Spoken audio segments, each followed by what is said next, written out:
Hello guys, part 1 part 2 के बाद स्वागत है। ये पार्ट 3 है बेसिक टैक्स का। ठीक है, आइए कुछ रिवीजन कर लेते हैं। पार्ट 2 में जो हमने पढ़ा था उसके बाद हम पार्ट 3 शुरू करेंगे। पार्ट 2 में हमने पढ़ा था टैक्स रेट्स पढ़ा था, उसके बाद हमने रिबेट पढ़ा था अंडर सेक्शन 87A अंतर्गत नॉर्मल स्कीम में। ठीक है, हमने टैक्स रेट्स में क्या पढ़ा था, इंडिविजुअल का पढ़ा था, फिर सीनियर सिटीजन का पढ़ा था और फिर सुपर सीनियर सिटीजन का पढ़ा था।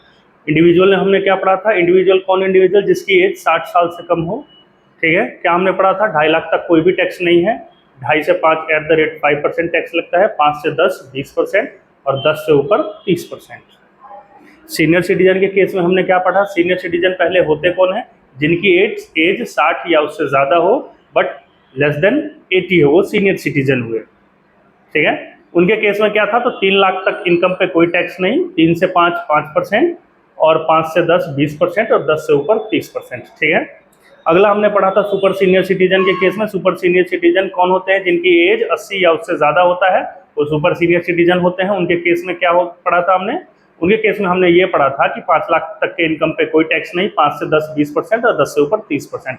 इसके बाद हमने सरचार्ज पढ़ा था। सरचार्ज में हमने क्या पढ़ा था, 50 लाख तक के इनकम पे कोई भी सरचार्ज नहीं, 50 लाख से 1 करोड़ 50 लाख से ज़्यादा और 1 करोड़ तक है तो उस पर @10% सरचार्ज, 1 से 2% है, 1 करोड़ से लेके 2 करोड़ तक है तो @15% सरचार्ज, और 2 से 5 है तो @25% सरचार्ज, और 5 से ऊपर है तो @37% सरचार्ज लगता था। उसके बाद हमने पढ़ा था, क्या पढ़ा था हमने, रिबेट पढ़ा था। रिबेट अंडर सेक्शन 87A, आज भी हम रिबेट से ही शुरू कर रहे थे। रिबेट में हमने क्या पढ़ा था, अच्छा रिबेट होता क्या है, तो रिबेट होता है relief to individual tax payer who are in lower income. Rebate क्या होता है, रिलीफ होता है इंडिविजुअल टैक्स पेयर का who is having lower in total income, who is having lower total income, जो भी जिसकी इनकम, एक तो ये किसके लिए होता है, इंडिविजुअल के लिए होता है जिनकी इनकम ही लो होती है, ये रिलीफ उन्हीं के लिए है। क्या रिलीफ है, तो देखिए ये नॉर्मल स्कीम में है 115 BSE डिफॉल्ट टैक्स रिजीम, आगे पढ़ेंगे हम, उसमें भी रिबेट है, उसका हम आगे पढ़ेंगे। ये नॉर्मल वाला है।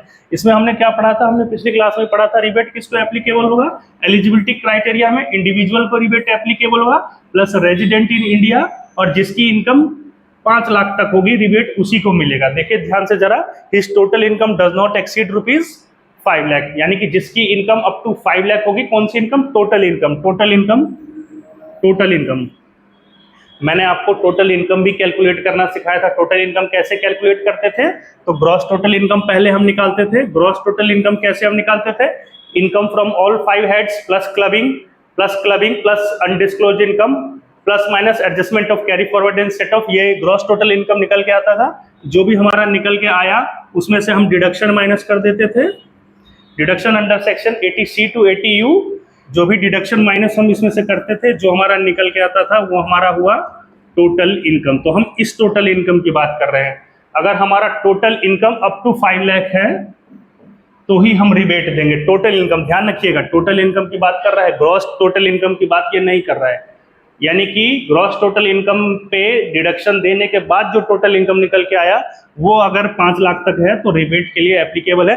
कितना रिबेट मिलेगा, तो क्वांटम ऑफ रिबेट देखिए कितना रिबेट मिलेगा, तो बेसिक टैक्स पेबल, जो आपको बेसिक टैक्स पेबल है, और maximum 12,500 whichever is lower, ये रिबेट के लिए एप्लीकेबल है।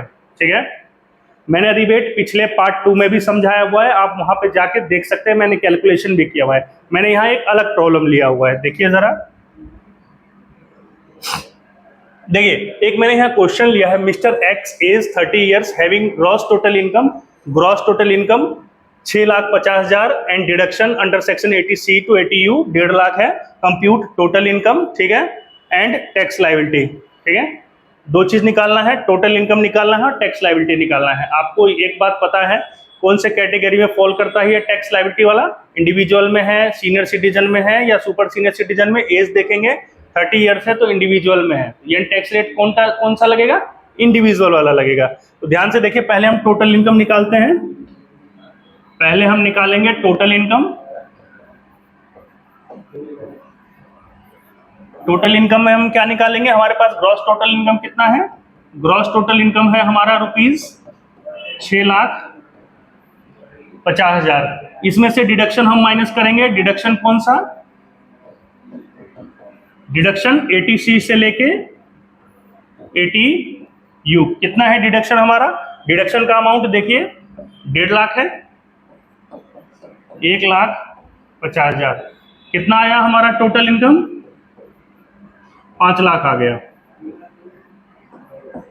सिंस देखो हमारा टोटल इनकम 5 लाख ही है, यानी 5 लाख तक के इनकम पे मैंने आपको क्या कहा था, अगर किसी भी इंडिविजुअल की इनकम, टोटल इनकम अगर 5 लाख है, then he is eligible for rebate. तो क्या इसको रिबेट मिलेगा? देखो इसका ग्रॉस टोटल इनकम 6.5 लाख है, तब भी ये रिबेट के लिए एलिजिबल है। क्यों? क्योंकि डिडक्शन देने के बाद इसका टोटल इनकम 5 लाख आ गया। अब इसमें क्या करेंगे? रिबेट देंगे इसको अंडर सेक्शन 87A। रिबेट में मैंने आपको क्या बताया था? बेसिक टैक्स पेबल और 12,500 स्लैब रेट से लगाएंगे, यहां स्लैब रेट से लगाएंगे और टैक्स रेट निकालेंगे। स्लैब रेट से लगा के टैक्स रेट निकालेंगे। अगर नहीं आता है तो मैं आपको कैलकुलेशन सिखा देता हूं, ध्यान दीजिए, मैं मिटा के फिर से आपको कैलकुलेशन सिखा देता हूं। ये आपने टोटल इनकम निकाल लिया,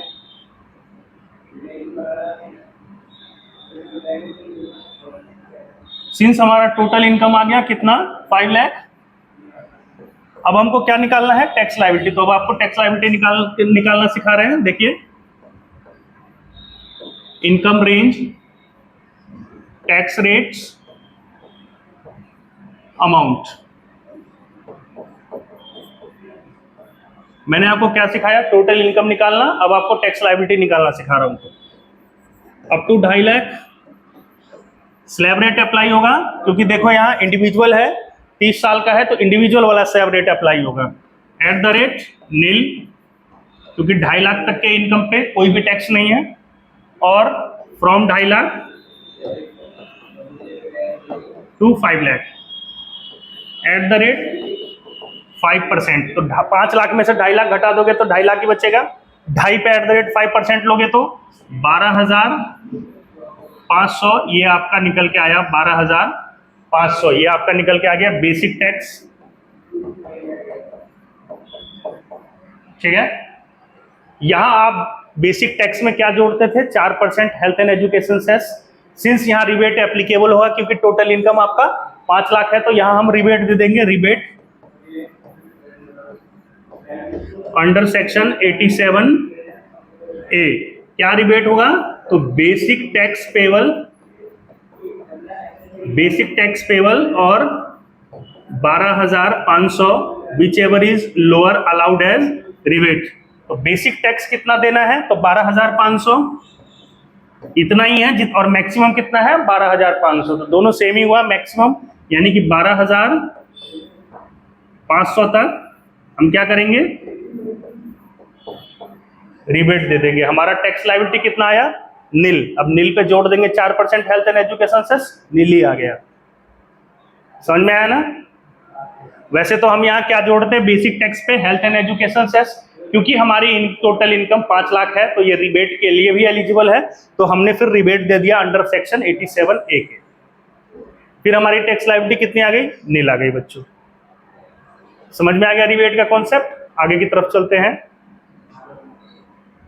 अच्छा, ये 115 BAC हो गया, डिफॉल्ट टैक्स रिजीम, जिसका इंतजार बहुत देर से था आपको। देखिए अप्लाई होगा individual, HUF, association of person, body of individual, artificial, judicial person. Since मैंने कहा था कि सारी चीज इंडिविजुअल पे ही एप्लीकेबल है, CA इंटर सारा, ज्यादातर क्वेश्चन आपके इंडिविजुअल के ही आएंगे, तो इसी पे फोकस करेंगे। देखिए पहले ये 2.5 लाख का स्लैब था, अब ये बढ़ के 3 लाख हो गया, यानी कि आपके 3 लाख तक के इनकम पे अगर आपने डिफॉल्ट टैक्स रिजीम लिया है 115 BAC, या आपके 3 लाख तक के इनकम पे कोई टैक्स नहीं। 3 लाख से लेके 6 लाख तक 5%, 6 से 9 10%, 9 से 12 15%, और 12 से 15 20%, और 15 से ऊपर 30%। ठीक है, 5-5 का है स्लैब रेट, और यहाँ 3-3 लाख का है, और 20 के बाद सीधा 30% है। ठीक है, ये आपका डिफॉल्ट टैक्स रिजीम में है। ठीक है, आइए जरा इसमें रिबेट भी पढ़ते हैं। इसका रिबेट यही है, new tax regime / default tax regime में रिबेट वही है। रिबेट क्या होता है? किसी भी इंडिविजुअल के लिए लोअर इनकम जिसकी होती है उसको ये तरीके का रिलीफ है ये रिबेट। ठीक है, देखो क्या है एलिजिबिलिटी क्राइटेरिया? इंडिविजुअल होना चाहिए, रेजिडेंट इन इंडिया होना चाहिए, और उसका total income up to 7 lakh होना चाहिए। टोटल इनकम ध्यान रखना, फिर ये बात, टोटल इनकम 7 लाख होना चाहिए। क्वांटम यानी अमाउंट ऑफ रिबेट कितना है, बेसिक टैक्स पेबल और maximum 25,000 which ever is lower. अच्छा, बेसिक टैक्स रिजीम में कुछ कंडीशंस भी हैं, कुछ कंडीशंस भी जो आप पढ़ लेना, रिवीजन में इतना कवर करना पॉसिबल नहीं है। ये हो गया रिबेट आपका डिफॉल्ट टैक्स रिजीम में। आगे बढ़ते हैं अगले कॉन्सेप्ट की तरफ। समझ में आया ये? आई होप आपको रिबेट समझ में आया। और पहला वाला रिबेट हमने पढ़ा था नॉर्मल टैक्स में और दूसरा वाला डिफॉल्ट टैक्स रिजीम में, ठीक है, दोनों मैंने आपको बता दिया। आइए, concept of marginal relief. Concept of marginal relief क्या होता है बच्चों? समटाइम्स हमारी जो इनकम होती है ना, इनकम में इंक्रीजमेंट थोड़ा सा ही होता है, उस थोड़े से इंक्रीजमेंट की वजह से हम पे सरचार्ज लग जाता है और उस सरचार्ज लगने की वजह से हमारी टैक्स लायबिलिटी बहुत ज्यादा बढ़ जाती है। आइए जरा लिखें, देखें क्या लिखें। If there is marginal increase in income over 50 lakh, 1 CR, 2 CR, 5 CR, surcharge is applicable on the entire amount of tax and as a result increase in tax is more than the increase in income। कह रहा है कि कुछ increment हमारी income में हुई जिसकी वजह से हमारे एंटायर अमाउंट जो टैक्स पेबल था उस पर सरचार्ज लग गया, तो हमारी इनकम में इंक्रीजमेंट कुछ हुई है जिसके कारण हमारे जितने भी टैक्स पेबल था उस पर सरचार्ज एप्लीकेबल हो गया और उस सरचार्ज एप्लीकेबल होने की वजह से हमको बहुत ज्यादा टैक्स देना पड़ा। जितना हमारी बढ़ोतरी हुई थी उससे भी बहुत ज्यादा टैक्स देना पड़ा। उस केस में हमें मार्जिनल रिलीफ मिलता है उस डिफेक्ट को रिमूव करने के लिए। क्या करते हैं उस केस में? अगला एग्जांपल है, जरा ध्यान से समझाते हैं। सपोज मेरी इनकम 50 लाख थी और अब मेरी इनकम बढ़ के 51 लाख हो गई। ध्यान से समझिएगा मार्जिन रिलीफ। मैंने मार्जिन रिलीफ में क्या बताया आपको कि मेरी इनकम जो थोड़ा सा इंक्रीज हो रही है उस थोड़े से इंक्रीज होने के कारण मुझ पे सरचार्ज लग गया। किस अमाउंट पे? तो जो मेरा बेसिक टैक्स पेबल था उस पे मेरा सरचार्ज लग गया। एंटायर अमाउंट पे जो टैक्स पेबल था उस पे सरचार्ज लग गया और उस सरचार्ज लगने की वजह से जितनी मेरी इंक्रीजमेंट हुई है उससे ज्यादा मुझको टैक्स देना पड़ रहा है। जरा एक ध्यान से समझिएगा कि जैसे पहले मेरी टोटल इनकम थी 50 लाख, अब मेरी टोटल इनकम बढ़ के हो गई 51 लाख। तो पहले जब मेरी इनकम 50 लाख थी बच्चों, आपको पता है कि 50 लाख तक के इनकम पे कोई सरचार्ज नहीं लगता है। अगर आपकी इनकम 50 लाख से ज्यादा है तो सरचार्ज के लिए एप्लीकेबल होगा। तो ध्यान से देखिए कि पहले जब मेरी इनकम 50 लाख थी तो मैं कितना टैक्स दिया करता था। तो जब मेरी इनकम 50 लाख थी तो ध्यान से देखिए, इनकम रेंज, टैक्स रेट और अमाउंट मैंने निकाल के दिखा दिया है। सिंस ये आदमी इंडिविजुअल है तो इंडिविजुअल कैटेगरी वाला स्लैब रेट लगेगा। अप टू 2,50,000 कोई भी टैक्स नहीं लगता है। 2.5 लाख से 5 लाख एट द रेट 5% 12,500 आया और 5 लाख से 10 lakh at the rate 20% 1 lakh आ गया और 10 लाख से ऊपर 50 लाख तक 40 लाख बचा एट द रेट 30% 12 लाख आ गया आपका। सबको जोड़ा हमने 13,12,500 आ गया। ये हम देते थे टैक्स, इस पे हम जोड़ देते थे 4% हेल्थ एंड एजुकेशन सेस, यही हम देते थे। जो जोड़ के आता था वो हमारा हो जाता था टैक्स लायबिलिटी जो हमको सरकार को देना होता था। अब मेरी इनकम बच्चों कितनी हो गई? ध्यान से समझिएगा। अब मेरी इनकम हो गई 51 लाख। कितने की बढ़ोतरी हुई है? सिर्फ 1 लाख। बढ़ा कितना? सिर्फ 1 लाख। ध्यान से देखिएगा, उस 1 लाख बढ़ने के कारण अब मेरी इनकम 50 लाख से ज्यादा हो गई, यानी कि I am eligible for surcharge. मुझे सरचार्ज देना होगा। कितना सरचार्ज देना होगा? तो कैसे बढ़ा? ध्यान से देखिएगा। जब मेरी इनकम 51 लाख हो गई तो मुझे देखो 10 लाख तक के इनकम पे 1,12,500 जोड़ दोगे। यहाँ देखो जरा, यहाँ मैंने एक साथ ले लिया है 10 लाख तक, यहाँ तक एक साथ ले लिया है मैंने, यहाँ जोड़ के देखो यहाँ 1,12,500 और अगले 10 लाख से लेके 51 लाख तक 41 लाख बचा एट द रेट 30% मैंने लगाया, 12,30,000 आ गया। दोनों को मैंने जोड़ा 13,42,500। अब एक चीज देखोगे, 1 लाख से मेरी इनकम बढ़ी, टैक्स कितना बढ़ा? 30,000। अभी मैं आगे सरचार्ज की बात नहीं कर रहा हूं। 30,000 बढ़ा तो चलो वो भी दे सकते हो, इसमें कोई बुराई नहीं है। यहाँ 13,12,500 था और 13,42,500, 30,000 की बढ़ोतरी हुई है। 1 लाख की एक्स्ट्रा इनकम बढ़ी तो चलो ये ठीक है। लेकिन इसके कारण हमारा रिबेट लग गया। सॉरी सरचार्ज लग गया। किस अमाउंट पे? ये पूरे अमाउंट पे हमारा सरचार्ज हो गया, जो हमारा बेसिक टैक्स था, पूरे ही अमाउंट पे हमारा सरचार्ज लग गया। समझ में आया ना? इस सरचार्ज लगने के कारण क्या हुआ, तो जितनी हमारी इनकम बढ़ी ना बच्चों, हमारी इनकम कितने से बढ़ी है? 1 लाख से बढ़ी है। सरचार्ज लगने के कारण क्या हुआ कि हमारी इनकम 1 लाख से बढ़ी है, बट हमारी टैक्स लायबिलिटी कितनी बढ़ के आई, जरा ध्यान से देखिएगा। सरचार्ज जब हमने लगाया तो हमारा हमको कितना देना पड़ा सरकार को? 14,76,750। सरचार्ज कितना एप्लीकेबल होगा? Eight the rate 10%। इसका 10% हमने निकाला तो 1,34,250 आ गया। फिर हमने जोड़ा तो 14,76,750 आ गया। यानी कि आपने एक चीज नोटिस किया, हमारी इनकम में इंक्रीज कितनी हुई है? सिर्फ 1 लाख। अगर ये 1 लाख नहीं बढ़ता तो मैं यहां ये टैक्स दे रहा होता, इसमें हेल्थ एंड एजुकेशन सेस जोड़ के सरकार को उतना टैक्स देता। अब मेरी इनकम 1 लाख और बढ़ गई है, तो 1 लाख बढ़ने के कारण कितना टैक्स देना पड़ रहा है मुझे? ध्यान से देखो, सरचार्ज भी जोड़ के इतना टैक्स देना पड़ रहा है। कितना एडिशनल टैक्स देना पड़ रहा है? ध्यान से देखिए, मैंने नोट्स बनाया है। Additional tax due to increase in income by 1 lakh, कितना ज्यादा देना पड़ रहा है? तो देखो 14,76,750 और 13,12,500 अगर हमारी इनकम इंक्रीज नहीं हो रही होती, देखो कितना, 1,64,250। यानी कि हमारी इनकम तो 1 लाख इंक्रीज हुई है, लेकिन हमारी टैक्स लायबिलिटी उसके कारण जो इंक्रीज हो गई है 1,64,250 रुपए का। इनकम 1 लाख बढ़ा, जिसके कारण सरचार्ज एप्लीकेबल हुआ, टैक्स लायबिलिटी भी ज्यादा आएगा, तो टैक्स लायबिलिटी कितना बढ़ गया? 1,64,250। इस केस में सरकार ये कहती है कि आपकी इनकम तो 1 लाख बढ़ी है, चलिए आप हमको सरचार्ज लगा के, अगर आपका 1,64,250 जो आपका बढ़ा है उससे भी ज्यादा आया, तो आप ना मुझे वो अमाउंट ना देके जितना आपका बढ़ा है आप उतना ही ऐड कर दो। यानी कहने का मतलब है कि सिंस इंक्रीजमेंट हुई है 1,64,250 जो कि हमें सरकार को देना है, इसमें मार्जिनल रिलीफ सरकार देता है। सरकार मार्जिनल रिलीफ क्या देता है कि आपकी जो एडिशनल टैक्स की इंक्रीजमेंट हुई, कितना एडिशनल टैक्स आया है? तो 1,64,250 माइनस एडिशनल इनकम कितना है? 1 लाख। इस 1 लाख के बढ़ने के कारण 64,250 का एडिशनल टैक्स इंक्रीज हो गया है। तो जो भी एडिशनल टैक्स आपका इंक्रीज हुआ है उस 1 लाख के बढ़ने के कारण वो मार्जिनल रिलीफ के लिए एलिजिबल है। इतना आपका एडिशनल टैक्स इंक्रीज हुआ है and this amount is eligible for marginal relief.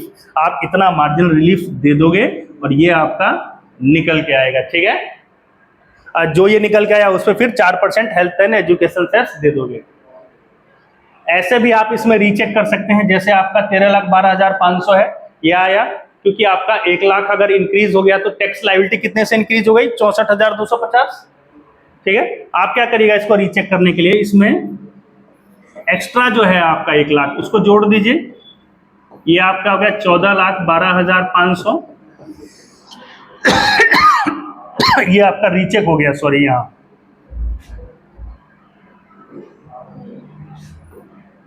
ये आपका रीचेक हो गया। देखिए ध्यान से, 14,12,500, यानी जो एक्स्ट्रा टैक्स आपका इंक्रीज हुआ है वो आप मार्जिनल रिलीफ ले लीजिए। जो अमाउंट एक्स्ट्रा सैलरी में आपकी इंक्रीज है वही अमाउंट दे दीजिए। देखिए यहाँ 1 लाख जो मेरी बढ़ी मैंने वही दे दिया, क्योंकि 1 लाख के कारण कितना ज्यादा और टैक्स देना पड़ रहा था? 64,250। वही 1 लाख मैंने जोड़ दिया, अब यही अमाउंट आ गया। अब इस पे हेल्थ एंड एजुकेशन सेस जोड़ दूंगा मैं, this is called marginal relief. समझ में आया नहीं आया? देखो 1 लाख से मैं फिर से समझा रहा हूं कि पहले मेरी इनकम 50 लाख थी, अब मेरी इनकम 51 लाख हो गई। सिंस 1 लाख से मेरी इनकम बढ़ी है, उस 1 लाख इनकम बढ़ने के कारण मुझको सरचार्ज देना पड़ रहा है एंटायर अमाउंट पे। देखो जरा, अगर 1 लाख से नहीं बढ़ता, सिर्फ 50 लाख ही होता तो मुझे सरचार्ज नहीं देना पड़ रहा था। 1 लाख से बढ़ गया तो हमारा एडिशनल और टैक्स कितने से बढ़ गया? तो 1,64,750 250, सॉरी, देख रहे हो ना, 1 लाख से बढ़ने के कारण एडिशनल टैक्स कितना बढ़ गया? 1,64,250। तो वो कह रहा है कि 1,64,250 ना देके आप मुझे 1 लाख ही दे दो, जो आपकी सैलरी बढ़ी है। एक्स्ट्रा जो 64,250 है ना, वो आप मार्जिनल रिलीफ में ले लो। समझ में आया? या नहीं समझ में आया? एक बार और ध्यान से समझिएगा। 51 लाख मेरी सैलरी बढ़ी, पीछे 50 लाख थी। इस 1 लाख के बढ़ने के कारण ये सरचार्ज हमारा एक्स्ट्रा एलिजिबल हो गया। इस सरचार्ज के बढ़ने के कारण अगर मैं यहाँ टैक्स देता 50 लाख तक तो यही देता, यही 4% हेल्थ एंड एजुकेशन से जोड़ के निपटा देता, टैक्स लायबिलिटी बन जाती। लेकिन 1 लाख हमारी बढ़ गई है, उसके कारण हमारी टैक्स लायबिलिटी कितना एक्स्ट्रा आ गया? देखो यहाँ इतना एक्स्ट्रा आया, इतना इंक्रीज हो गया। 1 लाख से हमारी इनकम बढ़ी तो हमारी टैक्स लायबिलिटी कितनी इंक्रीज हो गई है? इतना और एक्स्ट्रा अमाउंट हमको देना पड़ रहा है, 1,64,250। तो सरकार ने ये कहा कि आपकी इनकम जो 1 लाख से बढ़ी है उसके कारण आपका टैक्स 1,64,250 से आग एक्स्ट्रा बढ़ा है। तो आप जो अमाउंट आपकी इंक्रीज हुई है सैलरी में आप वही दे दीजिए, एक्स्ट्रा 64,250 जो हो गया वो आपका मार्जिन रिलीफ हो गया। यानी 1 लाख ही जोड़ दोगे जो आपका आया एक्स्ट्रा इस अमाउंट में, यहां जोड़ोगे। कैलकुलेशन ऐसे करना है। तो ये देखो मिल गया ना सेम। बाकी जो निकल के आया ये मार्जिन रिलीफ आया, ये मार्जिन रिलीफ सरकार दे रही है आपको, और इसमें 4% हेल्थ एंड एजुकेशन से जोड़ दोगे, ये आपका निकल के आ गया टैक्स लायबिलिटी। समझ में आया? चलिए आगे की तरफ बढ़ते हैं। आई होप आपको समझ में आ गया। ये tax rates of special income है। कुछ स्पेशल इनकम के टैक्स रेट्स मैंने आपको दिए हैं। Long term capital gain 20%, long term capital gain under section 112A, ठीक है। लिस्टेड शेयर्स की बात करता है, स्टॉक मार्केट में डील करता है, ये भी सब भी स्टॉक मार्केट में डील करता है, ठीक है। Long term capital gain 112A, listed shares अगर आपने सेल किया है उससे अगर आपको long term capital gain under section 112A आ रहा है STT पेड होने के बाद, तो आपको उस पर 10% का टैक्स लगाना है। अच्छा, in excess of 1 lakh will be taxable, 1 lakh से ऊपर अगर आया तो ही टैक्सेबल है, ठीक है। Short term capital gain under section 111A 15% है। Casual income, winning income, race horse वगैरह ये सारे इसमें आते हैं। 115BB at the rate 30% tax rate है उन पे। और जो आपका undisclosed income and unexplained income 115BBE, इस पे टैक्स रेट कितना है? 60% आपका बेसिक टैक्स है, 25% आपका सरचार्ज है और 4% आपका हेल्थ एंड एजुकेशन सेस है। सबको मिला के इफेक्टिव रेट 78% हो गया, ठीक है, जो आपका अनडिस्क्लोज्ड इनकम पे लगेगा, ठीक है ना। तो ये आपका बेसिक टैक्स का रिवीजन एंड हो गया, ठीक है। अगर और डीपली आप इसको पढ़ना चाह रहे हैं इस चैप्टर पर तो आप हमारे क्लास को ज्वाइन कर सकते हैं, NES अकेडमी कालका जी, ठीक है। फोन नंबर है, आप उस फोन पे कांटेक्ट कर सकते हैं, ठीक है। थैंक यू, जय हिंद।